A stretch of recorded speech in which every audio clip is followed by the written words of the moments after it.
오늘 가령대를 제가 긁어드려야 되잖아요. 그래서 좀 일단은 여러분들이 이제 풀에서 제가 이제 강론으로 들어갈 건데 이 강론이 실질적으로 이제 여러 가지 얘기를 할 거리들이 많습니다. 일단은 여기 보셨지만은 농사와 풀입니다. 여러분들이 이게 아마 제일 필요로 하실 거예요. 농사와 풀. 그 다음에 두 번째가 여러분들이 제일 갖고 있는 게 건강과 풀입니다. 즉 약초로서의 풀, 잡초라는 얘기를 실제적으로 많이 쓰기 때문에 이 두 가지가 제일 관심이 있을 텐데 이 얘기를 좀 하겠습니다. 일단 첫 번째부터 하겠습니다. 아까 제가 처음에 농사에서 풀이 배태된 거예요. 그쵸? 의도적으로 풀을 다 쫓아낸 거예요. 풀이라는 것을 잡초라고 하면서 쓸모없게 만들어 놓은 것이 지금의 우리 농업의 어떤 역사 속에서 봤습니다. 따라서 제가 처음에 원론적으로 얘기했던 건 잡초는 없다라는 말이 근거를 제가 명확히 제시한 겁니다. 그렇다면은 농사에 있어서 지금 이제 이 풀 문제, 그렇다고 염소를 키울 수 없고 소를 키울 수 없고 그렇잖아요. 그쵸? 그러니까 이 풀들을 도대체 어떻게 할 것인가의 얘기입니다.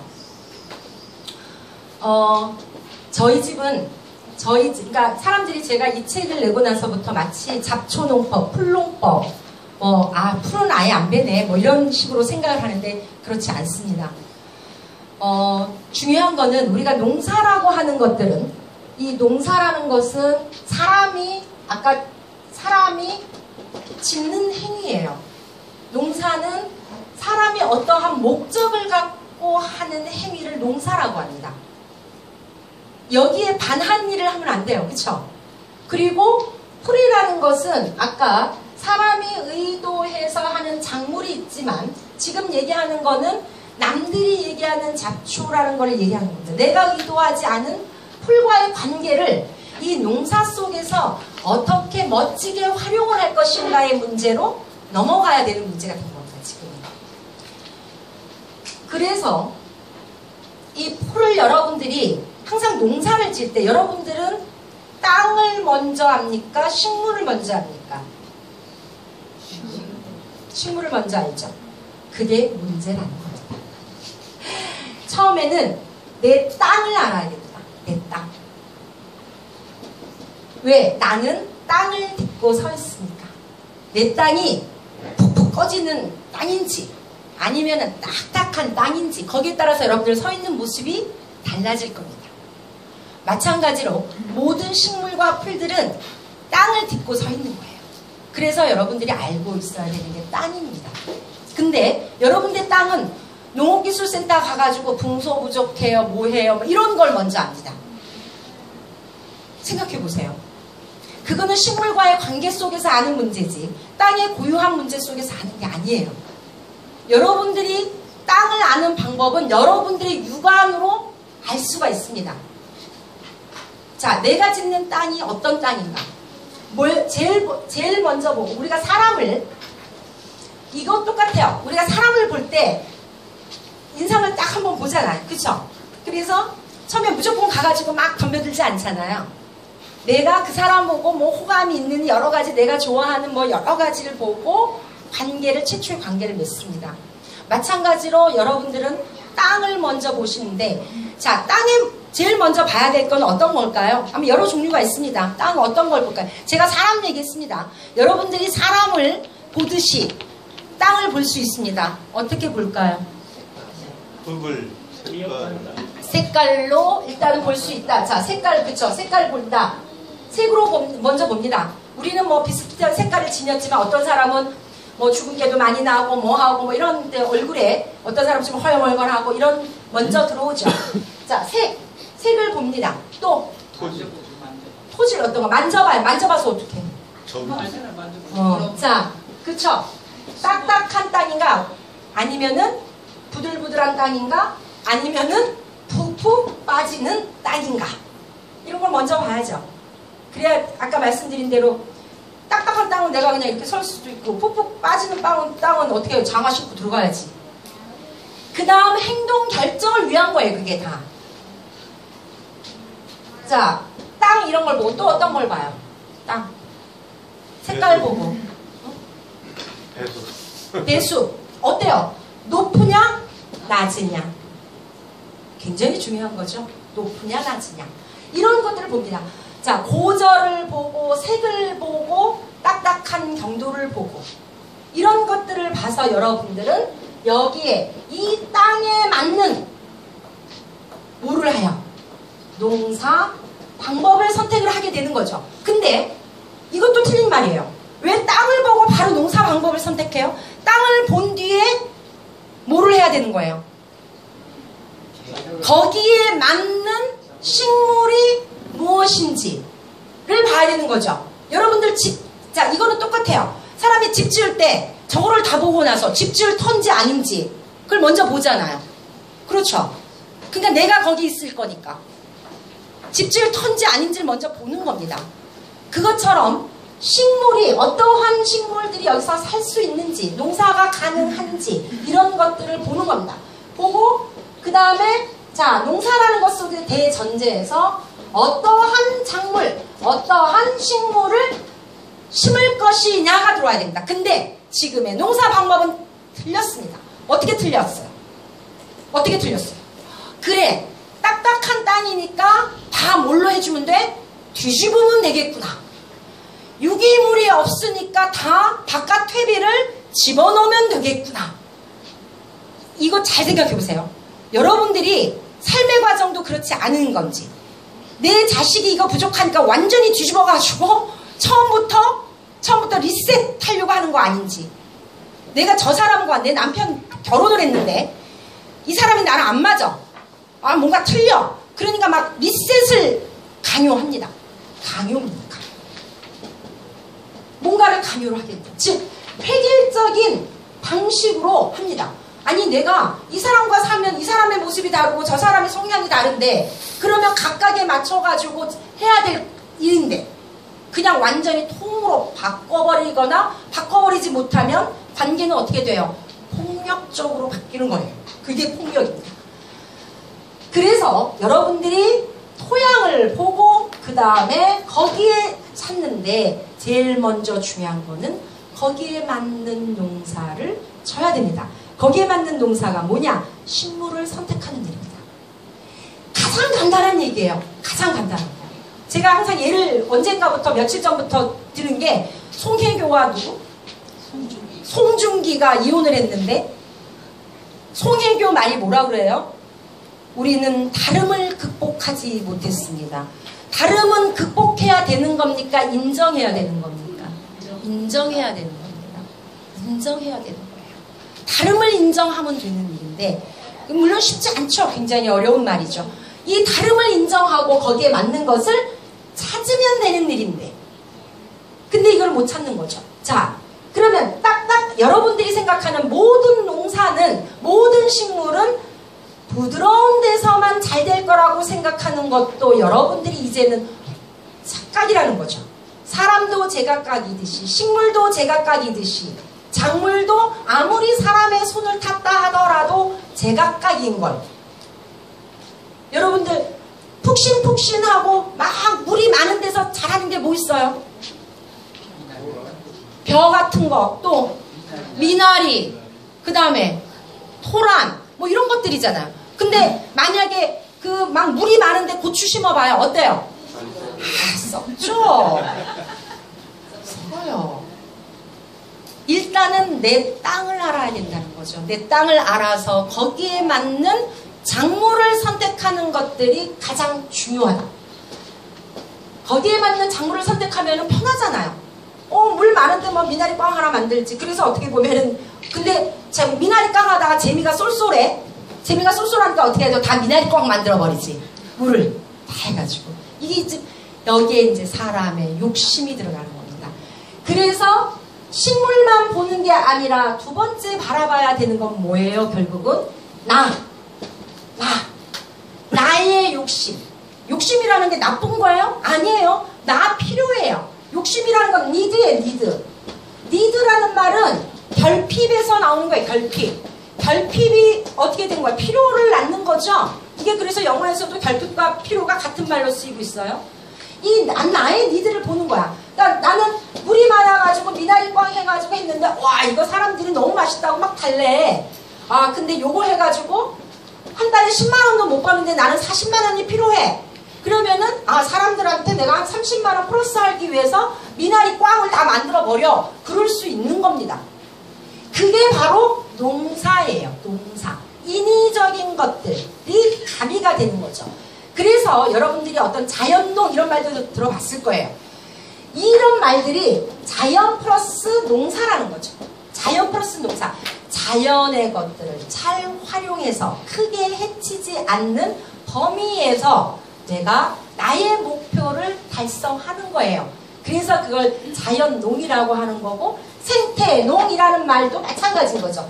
생태농이라는 것은 생태적이고 유기적인 어떤 환경을 크게 벗어나지 않고, 누구는 크게는 이 사람은 크게 했는데 어떤 사람도 이룰 수 있어요. 다 달라요. 그래서 농사를 짓는 행위를 가리키는 겁니다. 자, 그렇다면은 첫 번째 내 땅을 보고 작물을 선택한다. 그래서 여러분들은 뭘 알아야 되면 식물을 알고 풀을 알아야 된다는 얘기입니다. 그래서 그 풀이 중요한 거예요. 식물을 알아야 됩니다. 식물이 어떠한 곳에서 잘 자라는가. 그래서 여러분들이 텃밭교실 하니까 제일 먼저 여러분들 알아야 되는 건요, 이 땅은 습한 데서 잘 자랐냐, 아니면 건조한 곳에서 자라느냐, 아니면 중간 정도에서 흔히 보수력과 배수력이 동시에 잘 만족시키는 여러분들이 배운 사질, 양토 같은 데서 잘 자라느냐, 이런 것들을 미리 아셔야 됩니다. 그래야만 농사는 편할 수 있습니다. 그러니까 제가 짓는 방식이 그겁니다. 그 다음에 두 번째, 기후 여건. 똑같이 땅만 볼 수는 없어요. 기후 여건을 봐야 되는 거죠. 그쵸? 가뭄에 강하느냐 아니면은 비우기에 강하느냐, 이런 것도 다 보셔야 돼요. 계절에 따른 농사죠. 그 계절이 근데 요즘에는 변화가 됩니다. 기후 변화가 돼서 거기에 맞춘 부분도 여러분들이 하셔야 됩니다. 옛날에 조를 심었을 때는 언제 심었냐면은, 자, 조 언제 심었어요? 옛날에는 벼를 다 파종하고 모종 내고 모 내고 나서 심었어요. 왜 모 내고 나서 심었을까요? 비가 오지 않아. 모를 내야 되는데 비가 안 와. 그럼 모 못 내죠. 그랬을 때 모 대신 심는 게 뭐예요? 조입니다. 식량으로서 조예요. 산두였어요. 밥벼였어요. 그 다음에 메밀. 이게 잘 보세요. 언제 심는 건지. 그거는 다 모내고 나서 심었던 것들이에요. 그런 지혜들이 있었던 거죠. 그래서 결국은 뭐냐 하면은, 다시 얘기하자면은, 자, 기후의 변화도 잘 읽어야 된다. 그러면은 그러한 농사들을 하늘과 땅과 하늘과 사람, 이 사람이 이제 식물, 이 땅 가운데 있는 식물과 이 사람, 이 모든 행위를 하는 게 농사니까 요 관계들을 잘 봐야 된다. 그렇다면 농사 그런지언데 풀은 어떠한가를 보자고요. 이 풀은 농사와 풀의 관계입니다. 자, 여러분들이 우리가 절기라는 걸 배웠죠? 절기 배웠죠? 절기 배웠는데 지금은 절기가 지금 무슨 절기예요? 여름? 여름. 한여름. 그죠? 한여름이에요. 한여름. 대서가 얼마 전에 지났죠? 예, 한여름이에요. 이 한여름 이제 백중이 다가오고 있습니다. 정말 한여름이에요. 이 한여름은 모든 것들이 왕성해요.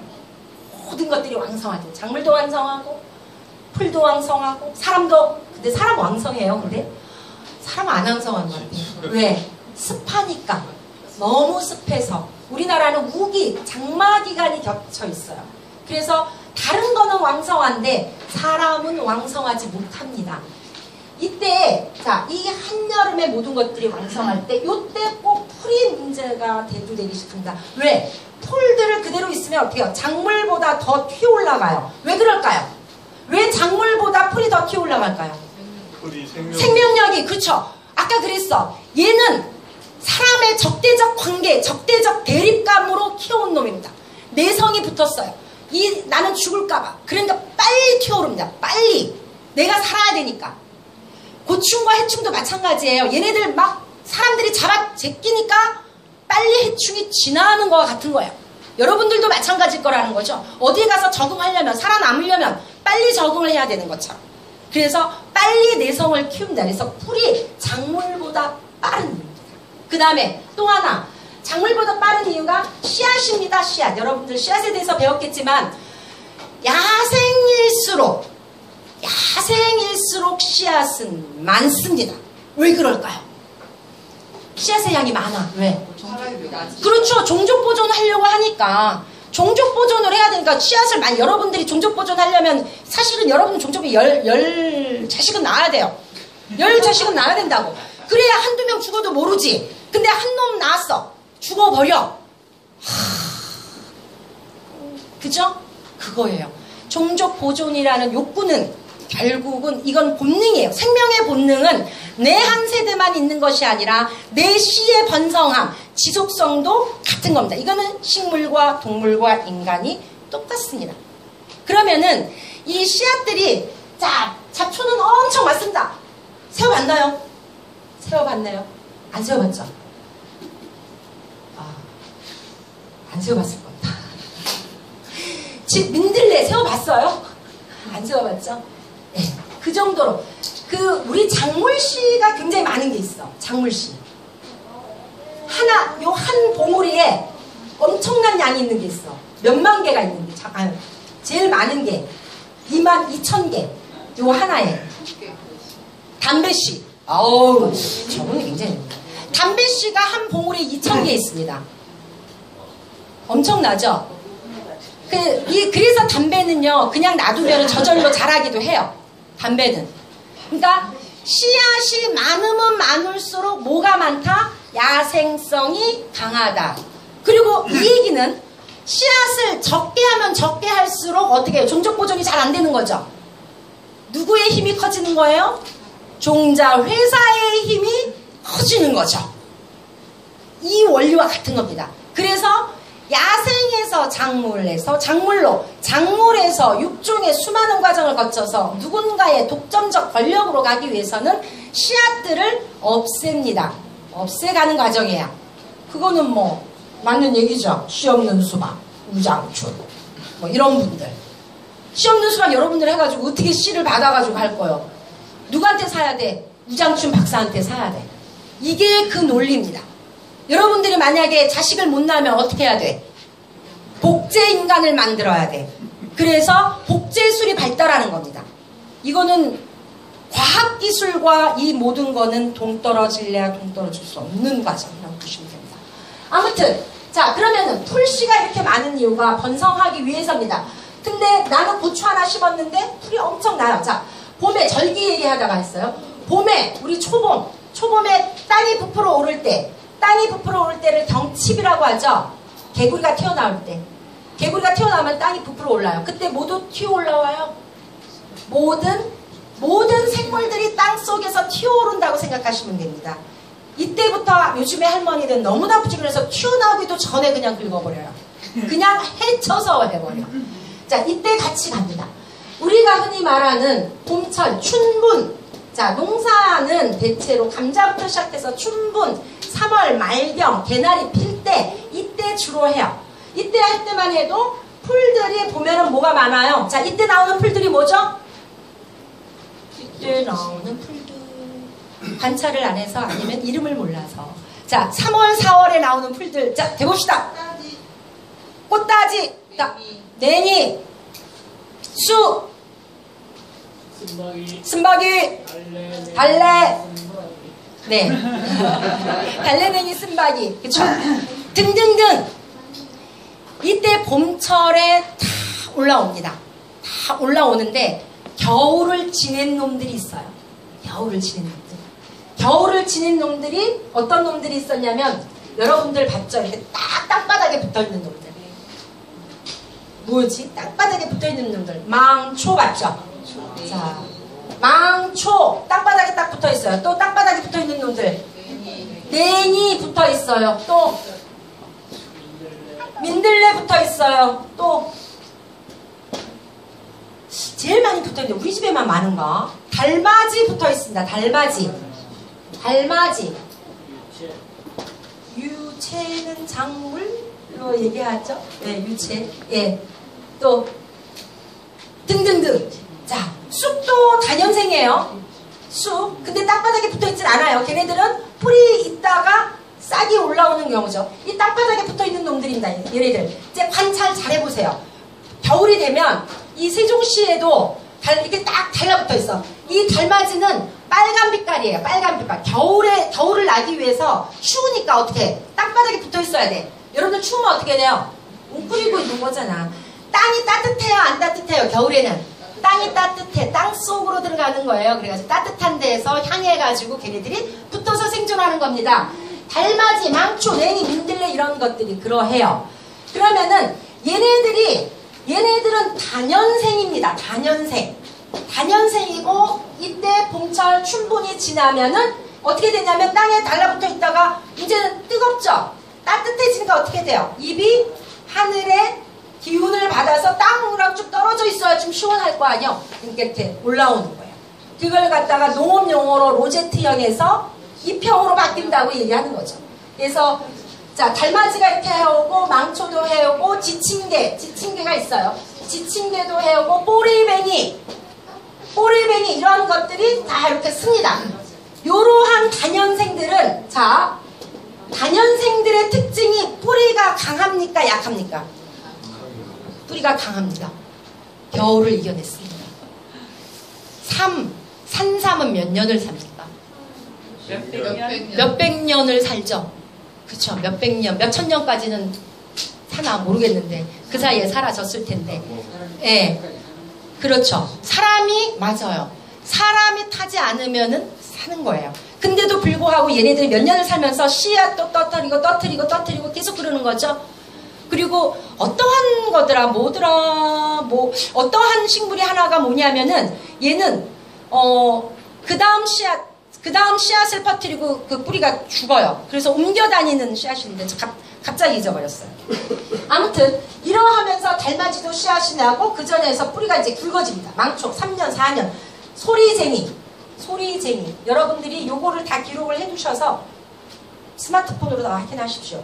그리고 제 책에도 있으니까 이러한 것들인데, 자, 이러한 것들이 결국은 자 대표적으로 여러분들 봄철에 춘분서부터 4월까지 얘네들은 작물을 방해하지 않습니다. 그쵸? 왜? 이제 작으니까. 작물이 없어요.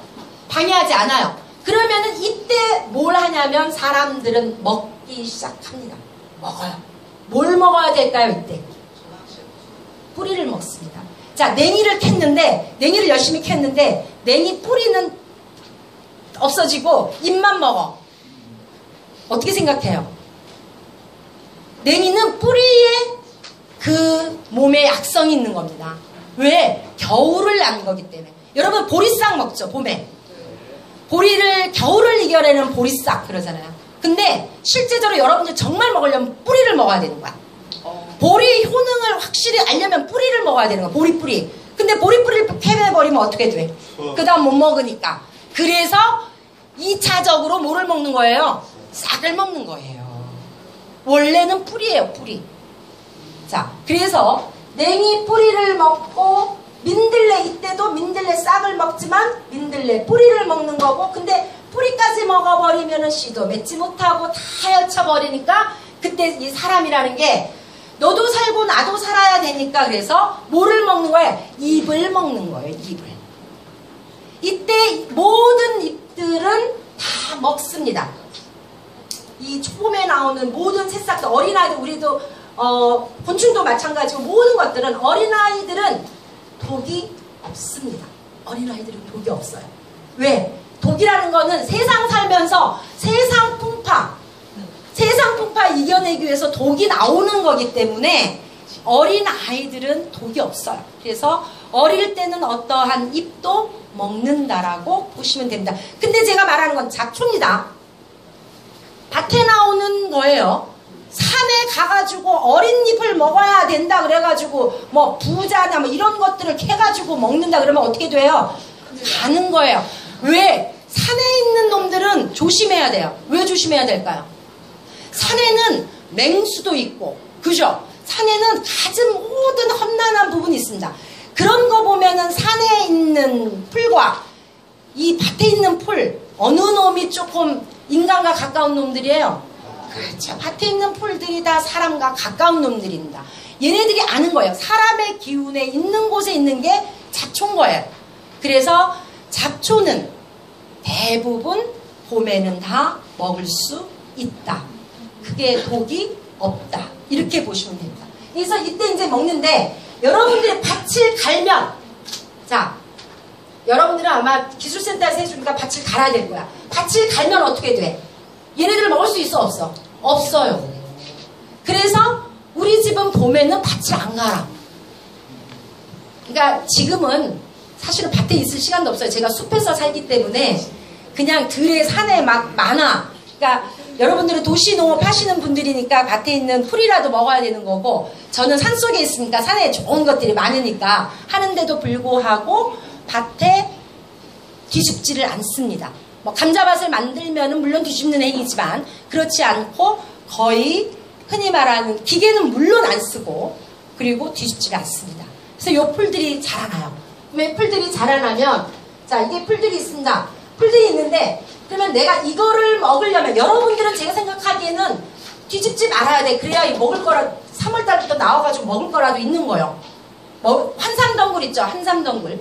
가시풀 그게 제일 맛있을 때가 4월 초입니다. 4월 초.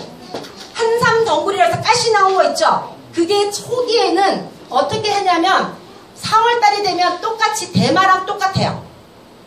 먹는 그 모양도 모두 대마랑 똑같은데 이게 못 우어서 핍니다.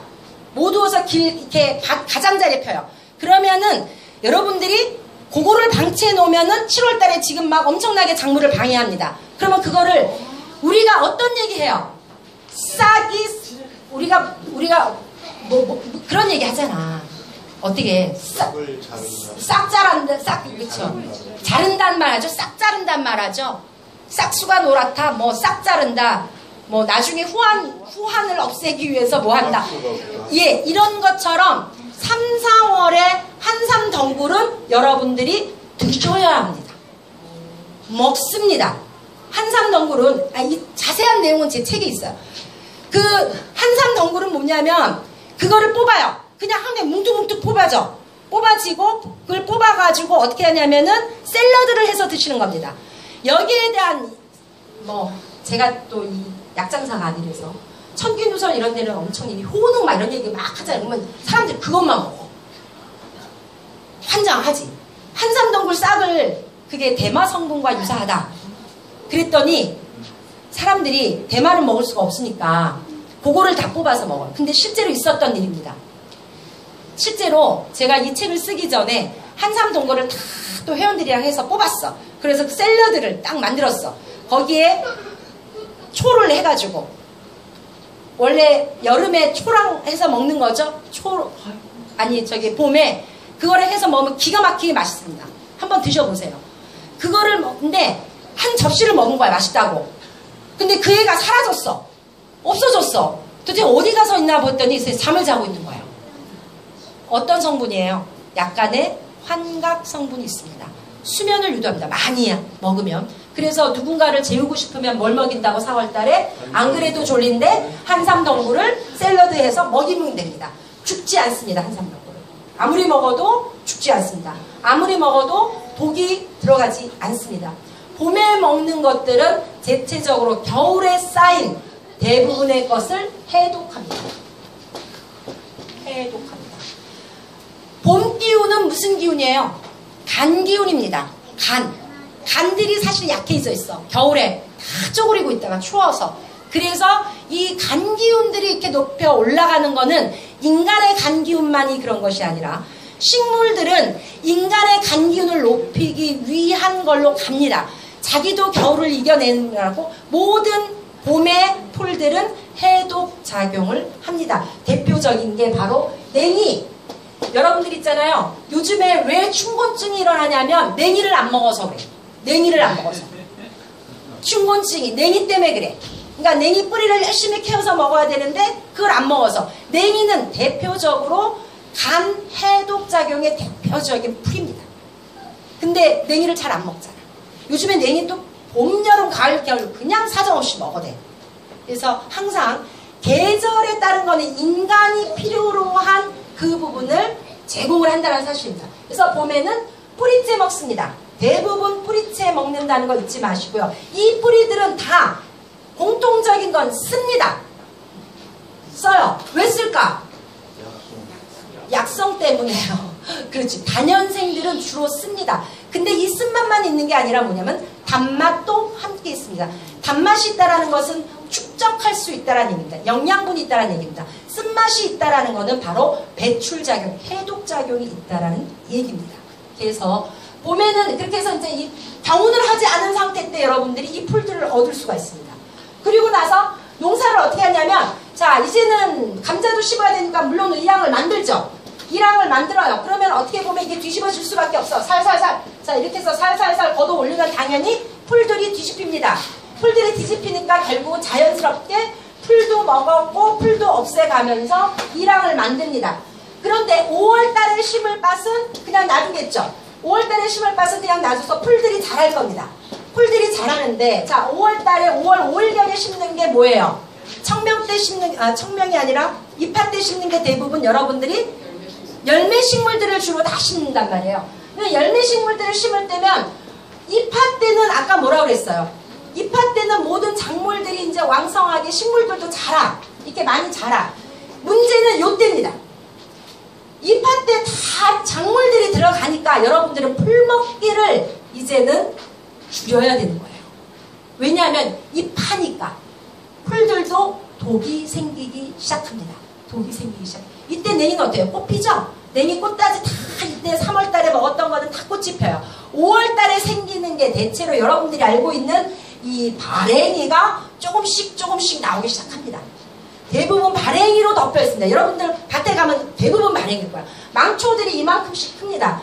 4월까지 망초는 캐서 먹어요. 잎을 싹을 먹어요. 그런데 5월달 되면 얘네들이 이렇게 올라옵니다. 올라오면 그때부터 독이라는 것들이 조금씩 생겨나가요. 이때는 작물에 집중하라는 얘기입니다. 그래서 여러분들은 어떻게 해요?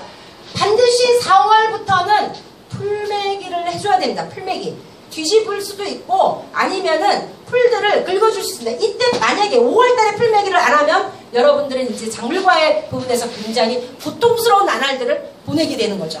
그래서 옛부터 할머니들은 경칩 때부터 하지만 그건 너무 한 거고 할머니가 할 일이 없으니까 그런 거고, 여러분들은 4월달부터 4월 말 5월 초에 입하 때는 밭을 만들과 동시에 풀매기를 해준 겁니다. 풀을 매지 말라는 게 아닙니다. 풀 매기를 반드시 하라는 얘기입니다. 풀 매기를 못돼 한다. 뿌리째 한다. 뿌리째 하는데 보세요. 쑥 이미 커가지고 쑥 뿌리를 그냥 남겨두면 안 돼요. 쑥 뿌리는 어때요? 쑥은 덩일덩이 해가지고 쑥쑥 자라는 게 쑥이에요. 작물에 있어서 작물이 잘 안 자라는 이유가 있어요. 그 밭에 뭐 있어요? 쑥입니다. 여러분 쑥 대표적으로 작물 못 자라게 하는 게 쑥. 또 토끼풀. 네, 안 뒤집었군요. 자, 쑥, 칡덩굴, 억새, 그쵸? 이런 것들이 작물을 못 자라게 합니다. 억새 같은 경우는 어때요? 습한 곳에서 많이 나오죠? 그 다음에 쑥 같은 경우는 사정없이 나옵니다. 사방에서 쑥쑥쑥 잘라요. 그래서 이런 것들을 초기에 잡아주지 않으면은 나중에 작물에 굉장히 힘이 들어요. 그러니까 여러분들의 목표는 작물이라면. 그래서 열심히 뭐 하냐면 쑥은 열심히 캐어서 먹어야 된다는 얘기예요. 안 캐어서 먹으면 다 풀로 빼내야 된다는 얘기입니다. 그래서 쑥은 바깥에 있는 쑥을 아니라 밭에 있는 쑥들을 다 캐야 돼요. 그래서 저도 풀 매는데 원칙이 있습니다. 쑥을 바깥에 있는 쑥이 아니라 뭐부터? 밭에 있는 쑥부터 먹습니다. 쑥 먹고 그 다음에 좋은 거는 쑥은 쑥쑥쑥쑥 자라기 때문에 쑥 뿌리를 빼어주는 것들이 좋습니다. 칡도 마찬가지입니다. 그런데 이때 자, 제가 실험한 겁니다. 쑥도 억제하고 갈대도 억제하고 아까 이게 뭐였지? 억새도 억제하는 작물이 있습니다. 이걸 심으면 얘네들이 꼼짝만 하고 못 움직여. 그게 5월에 심습니다. 어떤 걸까요? 모르죠? 참깨입니다. 참깨를 여러분들이 나는 정말 제가 풀매기 싫어하는 사람한테 권장하는 작물들이 있습니다. 대표적인 게 5월 달에 들어가는 경우예요. 자, 참깨는 대부분 뭐냐면 황무지, 그러니까 처음 개간한 곳에 쑥이 많죠, 억새가 많죠. 이런 데에 참깨를 심는 거예요. 그래서 채 없애기 전에 참깨를 심습니다. 참깨를 심는데 얘가 요즘엔 비닐로 하는데 비닐 안 하고 그냥 심잖아요. 그냥 심을 때 보면은 그냥 땅에 심으면 얘네들이 풀이 더 자랍니다. 그래서 요거는 원칙이 있어요. 참깨를 모종을 내세요. 모종을 내서, 그러니까 비닐 멀칭하면 모종 낼 필요가 없습니다. 근데 비닐 멀칭을 선호하지 않는 저로서는 모종을 내서 3개씩 심는 거예요. 3개씩 이렇게 똑같이 3개씩 심습니다. 심고 요때 풀이 어느 정도 이렇게 자라요. 처음에는 모종을 심으면 얘네들이 요 정도 할 때 풀이 이 정도 자라 있습니다. 요때 딱 한 번만 매줘요.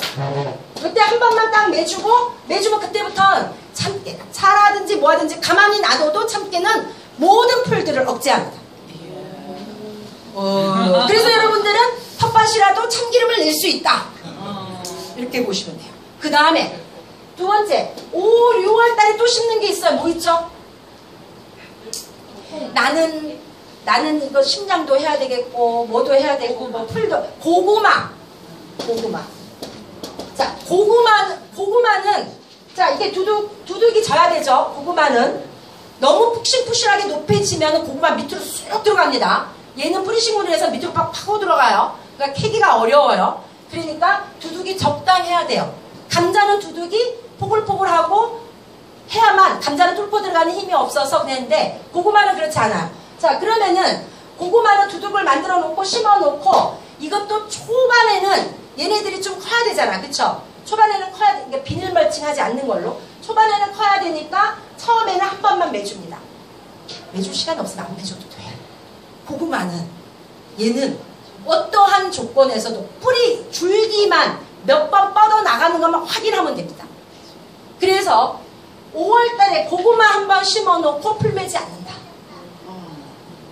언제까지? 수확할 때까지. 그래도 얘는 풀이 없으면 더 걱정이야. 왜 그래요? 뿌리를 내려. 계속 줄기가 뿌리를 내리니까 어떻게 돼? 알들이 작아지겠죠? 작죠? 그래서 우리가 계속 들어주잖아요. 들어주면서 고구마 줄기를 먹는 거예요. 그래서 오히려 적당하게 가운데 풀이 있어야 돼. 그래서 비닐 멀칭을 했을 때 그 비닐 멀칭 하는 이유 중에 하나가 풀 때문이긴 했지만 고구마는 어떤 거예요? 뿌리를 내리지 말라고 하는 일입니다. 그래서 고구마 이런 것들이 결국은 풀과 자유롭게 농사를 지을 수 있는 겁니다.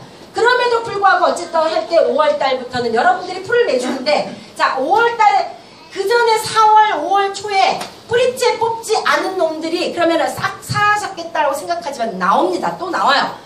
지금 이제 언제냐면 입하가 지나고 소만이 지나고, 자, 하지입니다. 이 하지 때는 여러분들이 정말 풀과 한바탕에 일을 치루셔야 됩니다. 치러야 되는데 어떻게 치르느냐? 첫 번째는 풀이 있으면, 자, 그전에는 뽑아줬어요. 그죠? 4월, 5월 초까지 뽑아줬어. 그 다음부터는 어떻게 해야 돼? 뽑으려면 뭐가 뽑혀? 작물이 뽑혀. 그래서 어떻게 해야 돼? 잘라줘야 돼. 어딜 잘라줘? 생장점을 잘라줘야지. 그래서 저는 초기 봄에는 홈이지만 5월 말, 6월부터는 낫으로 합니다. 낫으로. 모든 것을 낫으로.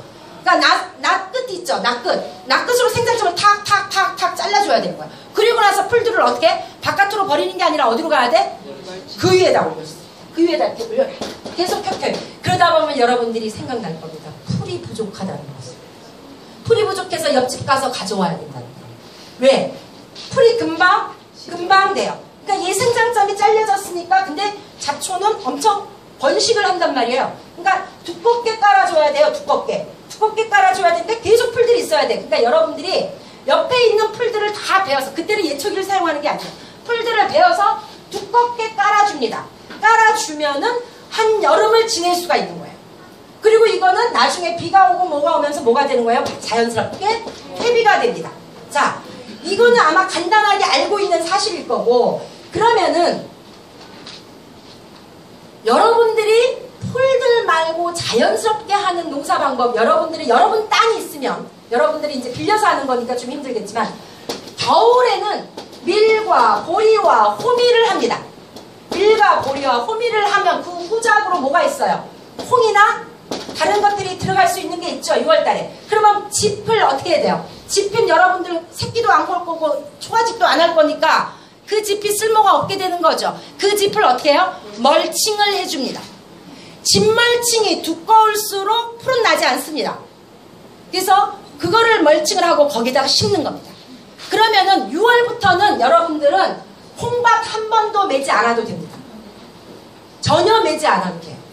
그래서 여러분들이 농사와 풀관과에 활용할 때는 풀을 잘 활용해라. 뭘로? 멀칭을. 멀칭을 최대화하라. 그리고 풀들은 초기에는 밭이 크지 않아요. 수만 평 되면 뭐 못하겠지만 적은 평수는 풀들을 계속 모아놓아서 쌓아놓으세요. 계속 쌓아놓아서 그 이듬해 써도 돼요. 쌓아놓았을 때는. 그런 저는 고추 때도 마찬가지. 고추 때, 깨 때 이 모든 것들을 다 어떻게 되도록이면 좀 잘게 너무 세게 하면 돼. 참깨 때나 들깨 때는 저는 고랑 멀칭을 합니다. 고랑에다가 다 해놔요. 어차피 영양분들은 서로 오가게 돼 있어요. 그 다음에 밭이 어떻게 해요? 밭의 구조가 두둑과 이랑이, 고랑과 이랑이 바뀔 수가 있는 거잖아요. 그러니까 밑에 대가 있는 것들은 다 고랑 멀칭을 합니다. 그렇게 해가지고 풀들을 활용하시고 그 다음에 풀을 완전히 깨끗하게 벨 생각을 하지 마세요. 문제는 통풍입니다. 통풍만 잘 되면 돼요. 이 풀들을 완전히 없애면 가뭄을 못 이깁니다. 따라서 풀멀칭한 데서 가뭄을 이겨내죠. 그리고 또 하나는 풀이 하나도 없으면은, 풀이 이렇게 꽂혀 있는 게 없으면은 땅이 유실됩니다. 여러분들 밭은 계속 갈아져 있어요. 기계로. 계속 갈려져 있기 때문에 땅에 힘이 없어요. 자기 입자가 없어요. 입자가 없다는 얘기는 비가 폭우가 쏟아오면 쓰러져 내려간다는 얘기예요. 그래서 가뭄을 잘 탑니다. 가뭄과 홍수 뭐 이런 것에 굉장히 약해져요. 따라서 제가 말씀드린 것은 풀을 완전히 없애지 말라는 얘기입니다. 근데 여러분들 완전히 없애지도 못해요. 완전히 없애지도 못해요. 5평 빠시면 없앨 수 있지만. 그래서 풀들이 풀뿌리가 있을 때, 풀뿌리가 어느 정도 있을 때 요거는 통풍에 지장만 없다면 작물들은 굉장히 잘 자란다. 크게 문제가 없다라는 것이고, 풀뿌리가 있을 때는 홍수나 가뭄에 강하다. 가뭄에 강하다. 그 경험해 보세요. 그래서 가뭄도 덜 타고 홍수, 폭우도 덜 유실된다는 사실입니다. 그래서 풀을 적대하지 말고 친근하게 돼야 돼. 풀을 멀칭으로도 활용하고 그 다음에 통풍 정도만 되게끔 해주면 됩니다. 어차피 수확할 때는 나달이 익어버리면은 풀이 아무리 많아도 괜찮습니다. 나달이 완전히 익어버리면. 그래서 풀들이 자라서 얘네들이 분열을 하고 그 다음에 어느 정도 됐을 때, 그러니까 그 기준은 뭐다? 통풍이다. 만약에 내 밭에 이렇게 두둑은 있고 고랑이 있습니다. 나 시간 없어. 여기 쉴 시간이 없다. 그러면은 고랑만 해줍니다. 고랑만 예초기로 하세요. 만약에 한 2만 평 되면 한 30평 되는 건 풀로 할 수 손으로 할 수 있으니까 고랑만 해주세요. 나 오늘 시간이 없어 주말에. 그러면 고랑만 해주면 고랑이 어떻게 바람이 들어가죠? 바람이 들어가는 거예요. 그래서 여러분들 생각에는 마치 밭을 더 해주면은 될 것 같지만 고랑을 해줍니다. 고랑을 해줘야 서로가 양쪽이 편해지는 겁니다. 그 다음에 밭에 있는 풀들을 뽑습니다. 이런 식으로 해가지고 한여름 하지서부터 지금 처석, 자 처석까지 풀들을 하는데 문제는 언제부터냐? 지금부터입니다. 7월 말부터 7월 이제 이 장마가 끝나면 여러분들 장마가 끝나면 풀들은 자라지 않습니다. 지켜보세요. 장마가 끝나면 8월 처석까지 한번 잘 관찰해보세요. 풀들이 자라나 안 자라나? 안 자라요. 그 뙤양볕 35도 38도 이제 좀 있어 다음 주부터 그런데 우리는 어딜 가요? 휴가를 가죠. 식물도 휴가를 갑니다. 그때 보면 얘네들이 기세 등등 물이 있을 때 자란 거야.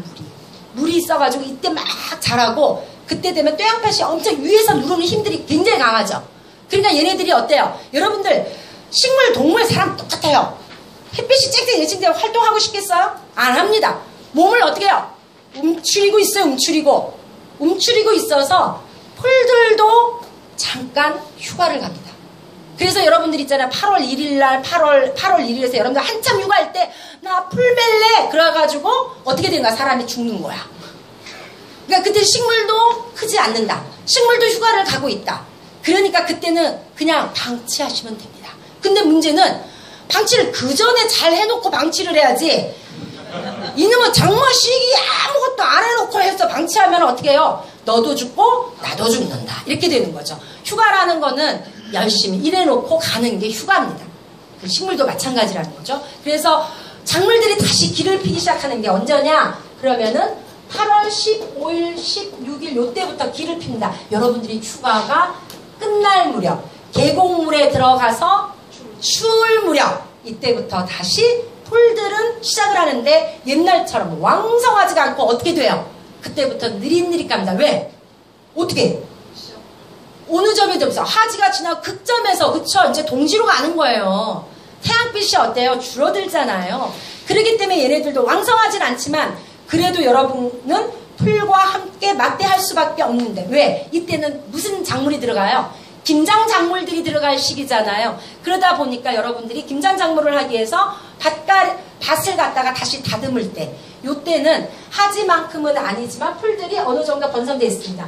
이때는 풀들을 갖다가 적당하게 또 역시 배워주시면 돼요. 내가 심을 밭만 하시고 이때도 멀칭은 잊지 마십시오. 옛날 사람들은 풀을 해가지고 다 뒤로 넘겨버려 다. 근데 여러분들의 풀들은 다 어디로 간다? 밭 위로 간다. 반드시. 왜? 우리나라에는 9월 태풍이 또 있습니다. 9월 태풍이 또 있고 또 유실됩니다. 태풍과 폭우가 함께 있어요. 그래서 요 풀들은 반드시 멀칭이다. 그리고 멀칭을 할 때는 풀을 억제하는 것만이 아니고 퇴비화됩니다. 그 이듬해 보시면은 굉장히 땅이 보슬보슬 됐습니다. 멀칭한 밭과 아닌 밭의 차이는 그 안에 멀칭을 하니까 어떻게 해요? 수분이 있는 거죠. 수분이 있으면서 미생물들이 각각 있죠. 미생물이 얘도 썩는 거잖아. 그쵸? 그러면서 오히려 통기성을 회복해 줍니다. 통기성. 아주 습할 때야 통기성이 떨어지겠지만은 대체적으로 이런 통기성들을 회복해 줍니다. 그래서 풀은 농사와 이 풀에서는 이제는 여러분들한테 염소를 키울 수도 없고 그러니까 뭘로 한다? 비닐 대신 아주 유용하게 퇴비로도 쓰고 한다라는 점이고요. 풀로 퇴비 만든 건 여러분들 똥은 못 갖다 주니까 오줌 정도는 하실 수 있죠. 오줌 정도. 풀들을 가득 모아서 오줌 계속 부어줍니다. 맥주병에 모아가지고 햇볕에 계속 내줘요. 그거를 한여름만 하면 그 다음 가을에 쓸 수 있습니다. 금세 사라져요. 풀, 그 다음에 오줌, 그 다음에 여기에 미간이나 이런 게 있으면 더 빨리 삭습니다. 커피 찌꺼기, 뭐 콩 찌꺼기, 먹던 찌꺼기 종류가 들어가면은 훨씬 빨리 삭아서 아주 골고루 영양분들이 갖춰지는 그런 퇴비가 됩니다. 자, 농사 앞으로 그랬는데 되게 빨리 했는데 12시 8분이네요. 5분만 할게요. 밥 먹을 저는 10분 하라면 할 수도 있는데. 자, 근데 여러분이 원하지 않는 것 같아요. 자, 일단은 있잖아요. 여러분들 혹시 채식주의자 있습니까? 없어요? 다행이군요. 자, 채식한다 그러면서 여러분들 뭘만 먹어요? 풀만 먹어. 그러면 뭐 풀만 먹으면 어떻게 돼요? 힘이 없어. 힘이 일단 풀이요. 풀만. 채식은 풀이 아닙니다. 뭐죠? 채식은 풀이 아니에요. 곡물입니다. 곡물. 씨앗이에요. 그러니까 뭐냐면은 우리 그 채식을 잘못 알고 있는 게 미국의 채식주의 때문에 그래요. 아무튼 우리나라는 아무튼 주체성이 없어가지고 미국에 여러분들 있잖아 하도 그냥 동물 육식을 하니까 어떻게 해요? 갑자기 우리 어렸을 때 뽀빠이 하면서 나왔잖아. 시금치 딱 하면서 시금치 그것도 캔으로 먹어. 그렇죠? 걔네들은 모든 것을 통조림만 해. 그게 얼마나 효능이 있을까. 거기에서 우리나라가 70을 넘어온 거예요. 그러니까 맨날 풀떼기만 먹어. 그러니까 힘이 없어. 자, 원래 우리가 채식 아니 벼 다 줘. 채소죠? 그쵸? 채소예요 다.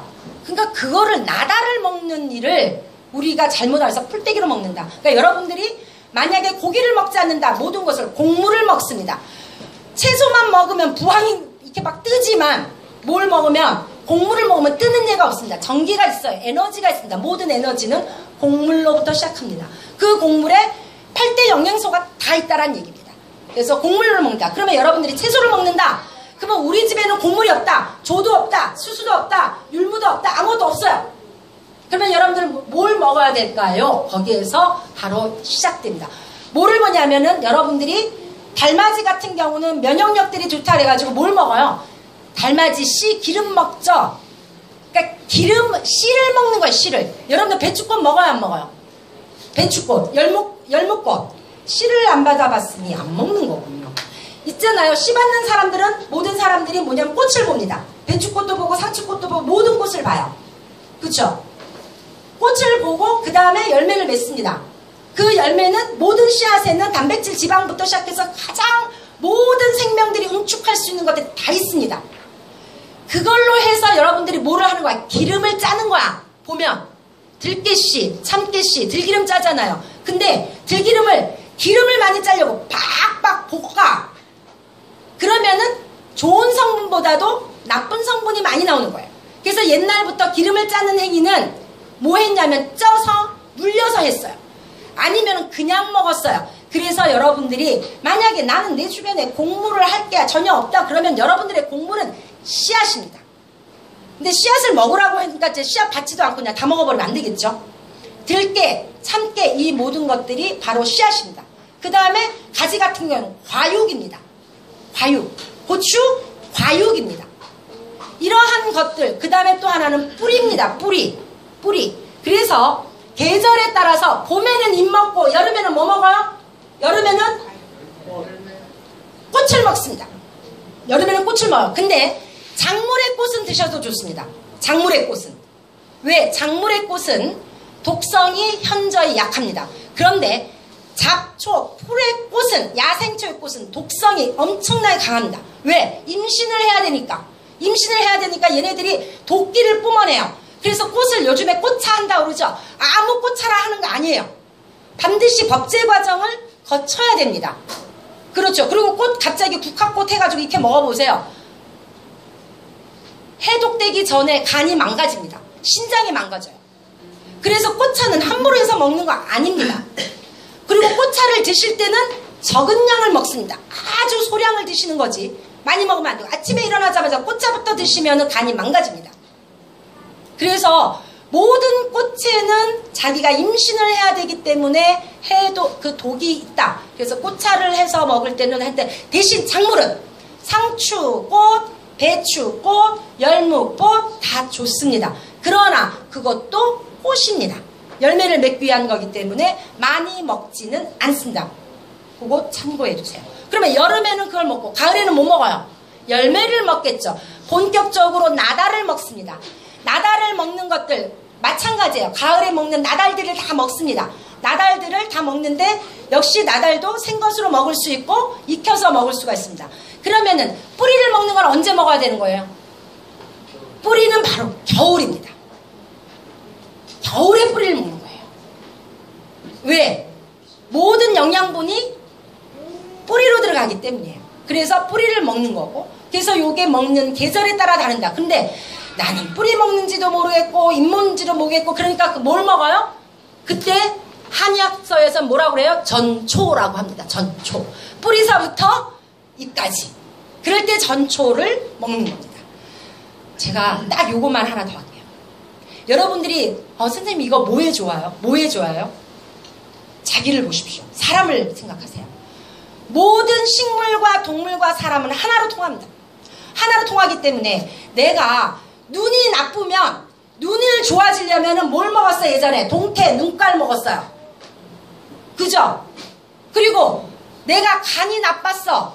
간이 나빠서 뭐 먹었어요? 소간 먹었어. 그죠? 그 다음에 내가 무릎이 아프면 어딜 먹었어요? 우쪽에서 무릎뼈 있는 걸 먹었어요. 도가니 먹었어요.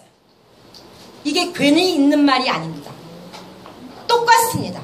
식물과 동물과 사람은 똑같습니다. 그래서 여러분들이 처음에는 모양으로 결정합니다. 모양으로. 대표적인 게 쇠무릎, 우슬이 소 무릎처럼 이렇게 있지. 그것이 뭐에 좋아요? 무릎에 좋습니다. 무릎이 나쁘다. 자, 이거는 좀 더 한의학적으로 들어가면 신장이 안 좋다는 얘기예요, 원래가. 근데 그거는 여러분같이 들어가지 못하니까, 자, 허리나 관절이 안 좋은 건 하체가 약한 것이고 배출이 안 되는 것이고 배출이 안 돼서 관절과 허리가 뭉쳐 있어서 안 되는 겁니다. 그러니까 신장이 약하다는 얘기예요. 그랬을 때 소무릎처럼 생긴 거를 먹는 겁니다. 그게 우슬입니다. 그래서 여러분들이 그걸 택할 때는 골담초가 그런 거예요. 이름이 왜 하필이면 골담초야. 뼈골자 쓰는 거예요. 골담초가 이름을 보면요. 이름에 그 약성이 나와 있습니다. 뭐에서 먹는다? 골담초 언제 먹을까요? 골담초는 뼈 부러졌을 때. 맞습니다. 그 다음에 뼈에 안에 또 요즘에 막 많이 걸리는 거 골다공증에 먹는 겁니다. 그래서 골담초를 먹는 거예요. 그래서 그런 식으로 여러분들이 동종의 것으로 생각하시면 됩니다. 빨간 자 심장이 붉은색이죠. 그러면은 뭐를 먹는다고 그래요? 색을 먹는다라는 거 한 것처럼 뭐예요? 붉은색 기운을 먹는 겁니다. 검정색 기운을 먹는 것처럼 흰색 기운, 폐가 안 좋으면은 흰색 기운을 먹는 것처럼 폐가 안 좋으면은 뭐 먹어요, 여러분들? 도라지 먹죠. 잔대 먹죠. 그리고 또 뭐 먹지? 뭐 등등등 해가지고 흰색 기운을 먹는 거와 같은 겁니다. 신장이 안 좋으면 검정색 기운을 먹습니다. 그래서 대표적인 게 뭘 먹어요? 주니콩이라던가 속청이라던가 검정색 기운을 먹는 거와 같은 거예요. 자, 여기에서 잡초도 마찬가지다. 이거 하나 하면 하고 할게요. 뭐 있냐면 장명채 갑자기 생각 안 나. 장명채 있잖아요. 오행초. 한국말 생각 안 나. 쇠비름. 자, 쇠비름. 이 비름인데 쇠비름이에요. 아시죠? 쇠비름. 쇠비름은 5가지 색깔이 있습니다. 꽃은 노랗고 뿌리는 하얗고 굳은 줄기골에서 오행초라고 합니다. 이 오행초는 그래서 오장육부에 좋다란 얘기고, 그 다음에 얘는 뿌리를 뽑아가지고 안 죽어. 죽어라 해도 안 죽어.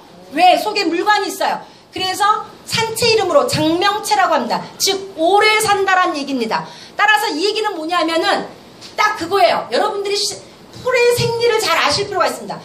새비름을 아무리 뽑아가지고 올려놔도 한여름이 돼야 한 일주일이 지나야 시들어져. 따라서 여러분들이 만약에 다른 건 모르고 풀 속에서 여러분들이 말하는 이른바 잡초 속에서 내가 오래 살고 싶으면 뭐 먹는다?